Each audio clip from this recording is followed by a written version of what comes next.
राजधानी शिमला में नगर निगम प्रशासन और तहबाजारियों के बीच विवाद लगातार गहराता जा रहा है।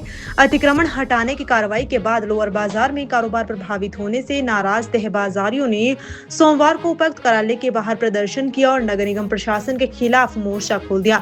प्रदर्शनकारियों ने आरोप लगाया कि नगर निगम के कर्मचारी जबरन उनका सामान उठा रहे हैं, जिससे उनकी आजीविका पर संकट खड़ा हो गया है। तहबाजारियों के प्रतिनिधियों ने प्रशासन द्वारा आजीविका भवन में स्थानांतरित किए जाने के प्रस्ताव को अस्वीकार करते हुए कहा कि वहां ग्राहकों की आवाजाही नहीं है, जिससे कारोबार चलाना संभव नहीं होगा। उन्होंने कहा कि उन्हें ऐसी जगह उपलब्ध करवाई जाए जहां उनका रोजगार सुरक्षित रह सके। प्रदर्शनकारियों ने सुझाव दिया कि सब्जी मंडी में प्रस्तावित मॉल अथवा पुरानी तिब्बती मार्केट में उनके लिए उचित स्थान निर्धारित किया जाए। तहबाजारों ने कहा कि न्यायालय ने उन्हें हटाने के बजाय वैकल्पिक स्थान उपलब्ध करवाने के निर्देश दिए हैं। उन्होंने संडे मार्केट में बाहरी राज्यों से आने वाले अवैध विक्रेताओं पर कार्रवाई करने और स्थानीय वैध कार्ड धारकों को परेशान न करने की मांग भी उठाई। प्रदर्शनकारियों ने बताया कि पिछले कई दिनों से कामकाज ठप होने के कारण अनेक परिवार आर्थिक संकट से जूझ रहे हैं। उनका कहना है कि दवाई और घरेलू खर्च तक के लिए पैसे नहीं बचे। उन्होंने चेतावनी दी कि यदि प्रशासन उनकी मांगों पर जल्द सकारात्मक निर्णय नहीं लिया तो आंदोलन को और तेज किया जाएगा। और इन्होंने बुरा हाल कर दिया पूरे लोअर बाजार का। और अब तो ये ऐसी गुंडागर्दी में उतर रहे हैं कि अगर हम लोग अपना कईयों का सामान ऐसे पीछे पड़ा रहता है और बंद पड़ा रहता है, ये वहाँ पर भी आकर बंद सामान उठा रहे हैं, उसको भी छोड़ नहीं रहे हैं और गरीबों को धक्के मुक्की कर रहे हैं। फिर ये बोलते हैं जी हमारे से गुंडागर्दी करते हैं, लेकिन ये लोग खुद गुंडागर्दी करते हैं और धक्का मुक्की करते हैं। इनका नया आज का लेकर लड़का आया हुआ है, वो सबसे बदतमीजी करता है, वो ना दुकानदारों को छोड़ रहा है ना तहबाजारियों को छोड़ रहा है। और हम लोग इनसे इतना कॉपरेट करते हैं कि इनके साथ कभी बदतमीजी से पेश नहीं आते, लेकिन इसके बावजूद भी इन्होंने हम लोगों का जीना हराम कर रखा है पूरे शहर में। सर हम लोग हर जगह जाए हैं। हम जनार्दन भाई से भी मिल चुके हैं। हमें उन्होंने भी आश्वासन दिया था कि जो पुराने लोग बैठे हैं उनका कहीं ना कहीं सेटलमेंट करेंगे। और जहाँ ये हम लोगों को बिठा रहे हैं, आप लोगों ने सुना होगा जीविका भवन में बिठा रहे हैं, तो जनार्दन भाई ने खुद भी बोला था कि अभी वो मार्केट नहीं चलने वाली है और सक्सेसफुल मार्केट नहीं है, क्योंकि वहाँ फुटफॉल नहीं है, ना किसी के चलने का। इतने मार्केट में लोग आते जाते हैं, तो उन्होंने भी बोला था हम बातचीत करेंगे तो देखेंगे कि क्या बनता है, क्योंकि ये मार्केट अभी इतनी सक्सेसफुल नहीं है। हम लोग यही चाह रहे हैं जी, हम लोग कुछ ज़्यादा नहीं जिनसे चाह रहे हैं। इन्होंने पहले भी लोअर बाजार में लाइनें लगाई थी, वेंडिंग जोन सेलेक्ट किए थे, तो जब तक इनके पास सही अरेंजमेंट नहीं है, अगर हमारे बैठने का कहीं सही जगह नहीं है, तो हम यही चाह रहे हैं कि जहाँ जहाँ वेंडिंग जोन बनाए गए थे, पहले भी सिलेक्ट की थी जगह और लाइनें लगाई थी, फिलहाल हमें वहीं थोड़ी थोड़ी जगह देकर नाप कर वहीं बिठा दिया जाए। जीविका भवन में एक तो यह देखिए फुटफॉल नहीं है, लोग आते जाते नहीं है, लोगों की आवाज आई नहीं है। दूसरा इतना गंदा एरिया है कि लेडीज तो वहाँ जाने से कतराती है, आप लोग भी जाने से कतराएंगे। वहाँ पर ऐसा रास्ता नहीं है कि वहाँ लोग आ जा सके। और तिब्बती मार्केट वाले आप लोगों ने देखा वो कितने सालों से बैठे हैं, तो उनका भी कामकाज चल नहीं रहा। और आप लोग खुद जाके एक बार तफ्तीश करिए और वहाँ जाकर उनसे बातचीत करिए। वो मार्केट ऑलरेडी बंद हो रही है, वहाँ सिर्फ मुझे नहीं लग रहा कोई 10-15 लोगों से ज्यादा कोई बैठे होंगे। वो मार्केट बिल्कुल फेल मार्केट है। जैसे कि ये लोग बोल रहे हैं कि सब्जी मंडी में भी एक मॉल बना रहे हैं, उसके लिए 500 करोड़ रुपए आए हुए हैं।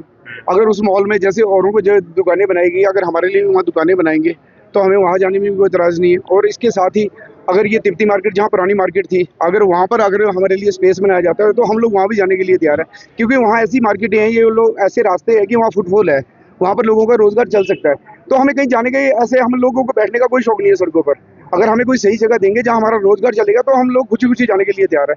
हम लोग इनके साथ टकराव नहीं चाहते हैं, लेकिन तंग करेंगे तो फिर हम कुछ और सोचेंगे और फिर कुछ ज़्यादा उग्र आंदोलन करेंगे। हम लोग इनको बाजार से निकलने नहीं देंगे फिर। जी देखिए सर, हमारे लोगों को बैठे हुए 50 और 60 साल हो गए हैं तकरीबन। और रही न्यायालय की बात, तो न्यायालय का अभी तक क्लियर कोई ऐसा डिसीजन नहीं आया है। जो ये बोल रहे हैं कि नो वेंडिंग जोन बना रहे हैं, ये सिर्फ कमिश्नर साहब ने बनाया था जो अभी थे यहाँ पर। इसमें कोर्ट का कोई आदेश नहीं आया, कोई साफ आदेश नहीं है। कोर्ट ने सिर्फ ये बोला था कि इनके लिए कोई ऐसी जगह आप चिन्हित कीजिए जहाँ इनको बिठाया जा सके। तो इन्होंने अपने सिरके से हमारी बला उतारने के लिए ना, इन्होंने हमें ऐसी जगह बिठा दिया जहाँ कामकाज नहीं है और वहाँ हम लोग जाना नहीं चाहते। रही पंजाब वालों की और चंडीगढ़ वालों की बात, तो ये सही बात है कि लोग यहाँ पर पंजाब और चंडीगढ़ वाले आते हैं। जैसे आप लोगों ने कल संडे मार्केट देखी होगी, हम लोग तो लोअर बाजार में बैठते हैं, लेकिन उन्होंने क्या किया, कल जाकर सब्जी मंडी में डेरा डाल लिया। तो वो इनकी ड्यूटी बनती है कि उनको ना आने दें, लेकिन जो कार्ड वाले लोग हैं कम से कम उनको तो परेशान ना करें। आप ज्यादा नहीं है तो ये सिलेक्ट करो ना, आप खुद देखो कि कौन पंजाब का, कौन चंडीगढ़ का, कौन लोकल है, कौन कार्ड वाला है, कौन बिना कार्ड वाला है। आप एक्शन लो, हम लोग साथ है। लेकिन ये तो इसका मतलब नहीं बनता जो जेन्युइन लोग हैं आप उनको भी डंडे देकर रखो, ये ठीक नहीं है। पूरे शिमले की तहबाजारी इकट्ठी हुई है। आज हम लोग इनके खिलाफ धरना प्रदर्शन तो करेंगे, देखेंगे, कोशिश करेंगे। अगर कमिश्नर साहब भी हमें मिल जाए तो हम उनसे भी बातचीत करेंगे इस बारे में। और हमारा शांतिपूर्ण प्रदर्शन है और हम आगे भी इसको जारी रखेंगे जब तक हमें अपना जो है कि अपना हिस्सा नहीं मिलता है या हमारा काम करने की जगह नहीं मिलती है, तब तक हम सड़कों पर डटे रहेंगे। हम कहीं नहीं जाएंगे, तंग किया जा रहा है पुराने लोगों को। तंग कर दिया। हमारे लोगों के पास दवाइयों के लिए पैसे नहीं है। कई हमारे ऐसे बुजुर्ग हैं जिनके घर में चूल्हे नहीं जल रहे हैं, मगर इनको कोई ध्यान नहीं है। ये सिर्फ गुंडे भेज देते हैं एमसी से, वो आते हैं गलियों में घुस जाते हैं। उनको पता है कि कौन सी गली से जाना है, उनको रास्ते पता है, वो वहीं से अटैक कर रहे हैं। गलियों से आके लोगों का सामान उठा के ले जा रहे हैं। हम चाहते हैं ये गुंडा राज बंद हो। अगर आप बात करने के लिए कोई नहीं है, सीएम तक बात गई है, कोई नहीं सुन रहा। मंत्री जी से मिले हैं, कोई सुनाई नहीं हो रही।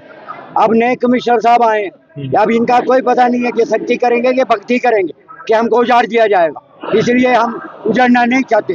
हम आपके माध्यम से चाहते हैं कि हमारी बात जो सीएम तक भी पहुंचे, वो भी कोई बाहर निकल के स्टेटमेंट दे। कोई नहीं स्टेटमेंट दे रहा, ना मंत्री ना एमएलए, कोई सामने नहीं आ रहा। गरीब जनता को मारा जा रहा है। जब इनको वोटों की जरूरत पड़ती है तो आगे पीछे भागते हैं ये। हम पूछना चाहते हैं इनसे कि हमारा अधिकार रोटी कमाने का नहीं है, हम कहाँ जाएंगे? हमारा साधन किया जाए। आज 8-9 दिन हो गए, कोई नहीं पूछ रहा। इनके गुंडे आते हैं जबरदस्ती, पता नहीं लगता कहाँ से निकल जाते हैं। तो गलियों का बेतू है ये लोग, पुराने हैं एम्प्लॉय जिनके। वो एक एक गली एक एक कोड़ी के बचा है उनको। वो आते हैं, पूछते नहीं, उठाए और भागे, उठाए और भागे। क्या है ये सर? हम पूछना चाहते हैं क्या सिस्टम बना दिया सरकार ने, क्यों हो रहा है ऐसा? ये चंडीगढ़ दिल्ली नहीं है, यहाँ पे बुलडोजर नहीं चलते क्योंकि आज सड़कों पे बैठते हम। अवैध कब्जे नहीं है, कोई स्टाल नहीं बनाया हुआ हमने, काम नहीं है। हम तो जाना चाहते थे, अगर कोई अच्छा फेस मिलता हम तो एग्री थे जाने के लिए, मगर वहाँ तो है ही कुछ नहीं। अब तो रोड भी गिरने शुरू हो गए, वहाँ रास्ते भी बंद हो गए। क्या करेंगे हम वहाँ जाकर? हम पूछना चाहते हैं सरकार, कोई ऐसी जगह चिन्हित करो जहाँ पे दाल रोटी चले। हम जाने के लिए तैयार है, हम कम ना कर रहे हैं। हमारे को दे दो, जगह दे दो जहाँ लोग आ रहे हैं जा रहे हैं, पब्लिक प्लेस है, वहाँ तो सारे शराबी मिलेंगे या कुत्ते मिलेंगे, मीट मार्केट के साथ है। ऐसी जगह पे भेज रहे हैं हमारे, इनको दिख नहीं रहा, अंधे हैं क्या ये? हमारी मांग है कि हमारे को ऐसी जगह बसा दो जहाँ हमारी दाल रोटी चले।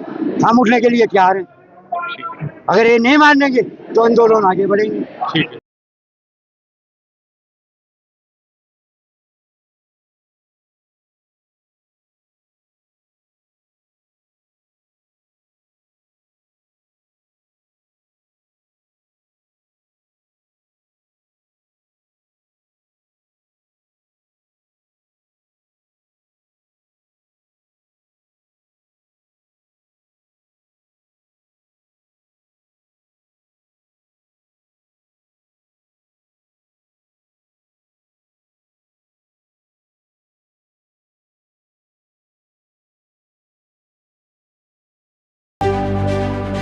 Rising from the Himalayas, a university for the new India driven by innovation. From cutting-edge research to leading startups, Shoolini students learn to shape the future. Shoolini University. Apply now.